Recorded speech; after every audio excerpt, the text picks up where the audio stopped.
Hello students, अपने discussion को आगे बढ़ाते हैं।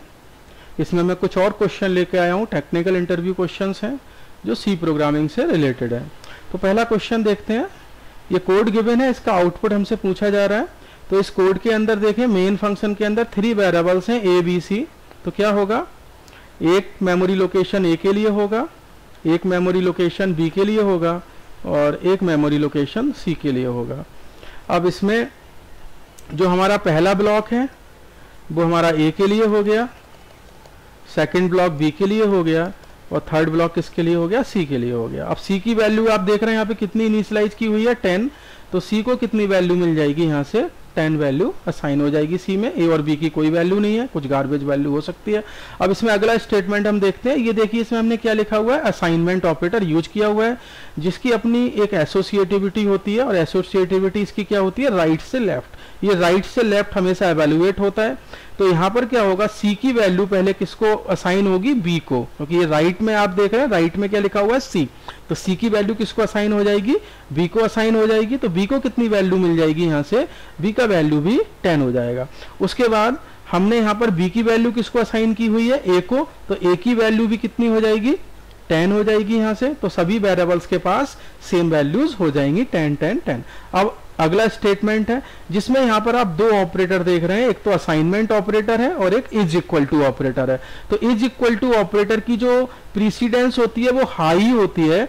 तो सबसे पहले कौन सा एवेल्युएट होगा, सबसे पहले ये एक्सप्रेशन एवेल्युएट होगा, ए इज इक्वल टू बी, ये चेक होगा। तो ए और बी की वैल्यू अगर हम देखें तो मेमोरी में सेम वैल्यूज हैं इनकी, ए का भी वैल्यू 10 है, बी का वैल्यू भी 10 है।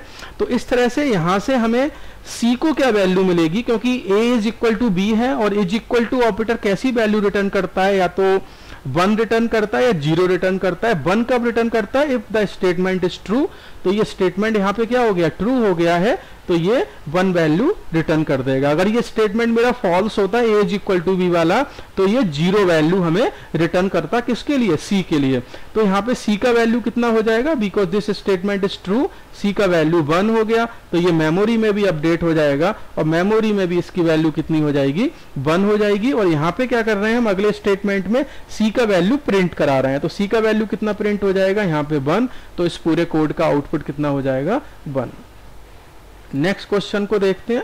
यहां भी हमने मेन फंक्शन के अंदर 3 वेरिएबल्स डिक्लेयर किए हुए हैं, तो वही सेम स्टोरी यहां भी होने वाली है। 3 वेरिएबल्स आप सबसे पहले यहां पे क्रिएट कर लेंगे मेमोरी में, ठीक है। और सबसे पहला जो ब्लॉक है इसका मैं एक नेम दे देता हूं, इसका नेम हो गया ए, इसका नेम हो गया बी और इसका नेम क्या हो गया, सी हो गया। तीनों की अलग अलग मेमोरी है।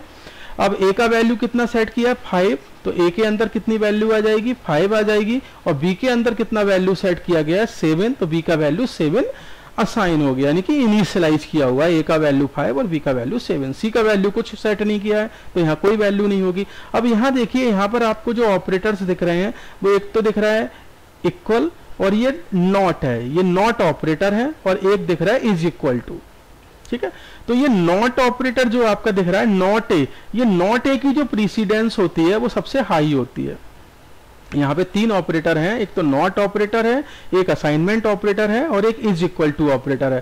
तो जो नॉट ऑपरेटर है इसकी प्रीसीडेंस क्या होती है, इसको आप लॉजिकल नॉट भी बोल सकते हैं, इसकी प्रीसीडेंस क्या होती है, सबसे हाई होती है। तो जो नॉट ए है सबसे पहले ये एवेल्युएट होगा। तो नॉट ए क्या करेगा, बेसिकली ए का वैल्यू कितना है, 5, और ये हमारी जो 5 है ये कैसी वैल्यू है, it is a non zero value.